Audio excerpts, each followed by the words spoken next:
Hi guys, welcome to my videos. So guys, today in this video I'm showing you Microsoft 365 Copilot app, which has replaced, or you can say an upgraded version of Microsoft 365 app.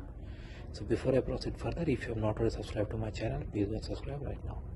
So guys, you see that I have opened this app, and at the bottom I have multiple options. The first tab is about OneDrive. Okay, second is like capture. I can capture, scan, extract data, like it is related to AI. Okay, it's a very good thing. If you want to create any document, you can go to the create tab and you can generate Word, PowerPoint, PDF, Excel.